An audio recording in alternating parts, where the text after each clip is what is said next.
Thank you. A Boise man dies and the Ada County coroner is now testing for the coronavirus. 71-year-old Frederick Gilbert was found dead inside of his Boise home on Sunday. He had recently traveled outside of the U.S., including a stay in China. In fact, he had just come back to Boise last Wednesday. The coroner says initial swab samples tested negative for both coronavirus and influenza. But the CDC is requesting additional testing, which could take about 10 days. But we begin at 4 with breaking news. A man is behind bars this afternoon after a dispute on the Boise bench involving a gun. CBS 2's Trevor Fay live in Boise to explain why officers say it's not the first time that he's accused of violence. Brent, the Boise PD say that they arrived here around 2:15 this morning and found a woman in the parking lot here behind me. They say that the suspect, 24-year-old Ismail Abdirahman, had been physically violent with her, and they found evidence suggesting that Abdirahman threatened her with a gun and fired it off inside the apartment.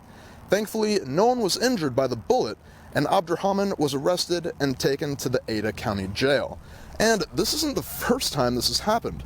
According to the Boise PD, Abdirahman got into an argument with the same victim yesterday and reportedly fired a gun into the car that they were sitting in.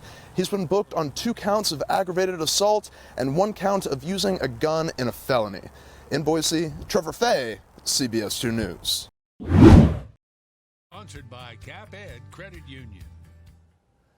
15 middle school students from Garden Valley are headed to Washington, D.C. after earning the top spot in the state's Future City competition. CBS 2's Sarah Jacobson tells us the competition challenges students to engineer a city from the ground up. Here's this week's Leaders in Learning. This is Luna Glacius. We are actually on the moon of Saturn, Enceladus. And Enceladus is basically a large moon of ice, but its mantle is actually mainly water. And it's this water source that's the stepping stones for life on Luna Glacius. These students were given 5 months to create a city 100 years in the future from the ground up. With over 34 days and 100 hours of work, these students are tackling real-world problems, in this case, sustainable water sources. To get our water supply, there's a bunch of geysers that shoot out of the mantle, and they shoot lots of hot water, so that's also how we heat most of our city. So we catch it right when it's coming out, and then we flow it through our Vale walkways to our city. This competition consists of 5 deliverables: a project plan, a virtual city design, an essay about their city, a scale model of the city, and last but not least, a 7-minute presentation followed by Q&A. Megan Donnelly advises the team. Well, 3 of these guys I've been with this is our 3rd year together. Everybody was empowered. We assigned, every team had 5 members, which was great. So we had a project manager, and then there's 4 major deliverables. So we had a model manager, a presentation manager, an essay manager, and a SimCity manager. They don't always agree on things, and so they have to work through those and find solutions to integrate people's ideas. In just 5 days, the team will head to Washington, D.C. to compete with their city at a national level.